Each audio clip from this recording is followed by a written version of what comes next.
মোৰ ওপৰত জাপি দিছে যিহেতু আপোনাৰ ওপৰত বদনাম জাপি দিছে বুলি আপুনি কৈছে যদি প্ৰশাসনে যদি আপোনাক ডিএনএ টেষ্ট কৰে আপুনি কচোন সাজু আছো কোনো দ্বিধাবোধ নকৰো আপুনি ডক্টৰ মোৰ মতে মই কৰা নাই ইয়াহাই যেহেতু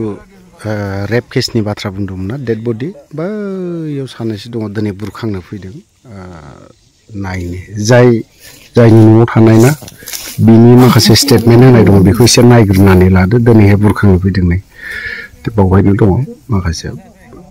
दिनै बुरखांगोन पुलिस डिपार्टमेन्टनिफ्रायबो गासैबो दंजोबो जिहेतु দেখা গৈছে ছোৱালী এগৰাকী মৃত্যু হৈছে 8 মাহৰ অন্তঃহত্যা আছিল ছোৱালীগৰাকী অভিযোগ উত্থাপিত হৈছে যে সেই ছোৱালীগৰাকী অন্তঃহত্যা আপুনি কৰিছে কথাটো কিমান দূৰ সত্য এই কথাটো সম্পূৰ্ণৰূপে ভিত্তিহীন আৰু মিছা কাৰণ এই ছোৱালীজনী মোৰ ঘৰৰ পৰা আজি প্ৰায় 7-8 মাহ আগতে একেতে মোৰ ঘৰৰ পৰা মানে নিজৰ ঘৰলৈ গুচি গৈছে আপোনাৰ ঘৰত কি হিচাপে আছিল ছোৱালীগৰাকী মোৰ ঘৰত মানে কাম বন কৰা ছোৱালী হিচাপে আছিলে কাম কৰিছিল আপোনাৰ কাম কৰি কিমান দিন আগতে এটো প্ৰায় 7 মাহ আগতে এটো কাম কৰা মানে 4-5 মাহৰ কাৰণে তেখেতে আছিলে আৰু তেখেতে বিয়া হম বুলি মোৰ ঘৰৰ পৰা মানে একেতে গুচি গৈছে আৰু গুচি যোৱাৰ পিছত মানে একেতে কি কাৰ লগত কি হৈছে কি সম্পৰ্ক হৈছে হোৱা নাই এই কথাখিনি মোৰ মানে মই নাজানো আৰু এতিয়া উক্ত কথাখিনি কিছুমান ছাত্ৰ সংগঠনে আশা ছাত্ৰ সংগঠনে এই ডক্টৰ মোৰ ওপৰত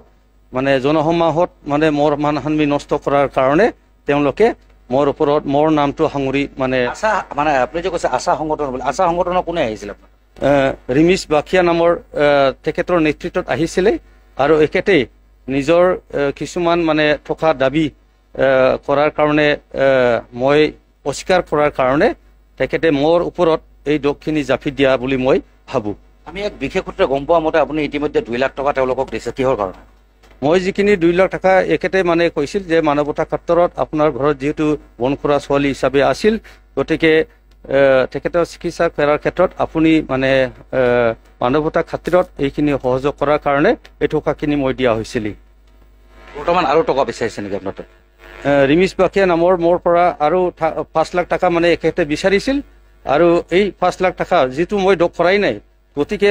একেতে 5 লাখ টকা দাবী কৰাৰ কাৰণে মই সম্পূৰ্ণ নৎসাত কৰাৰ কাৰণে মানে একেতে এতিয়া মোৰ ওপৰত এই বিভিন্ন চক্ৰান্ত একেতে ৰচিছে আৰু এই বদনামখিনি মোৰ ওপৰত জাপি দিছে যিহেতু আপোনাৰ ওপৰত বদনাম জাপি দিছে বুলি আপুনি কৈছে যদি প্ৰশাসনে যদি আপোনাক ডিএনএ টেষ্ট কৰে আপুনি কচোন সাজু আছো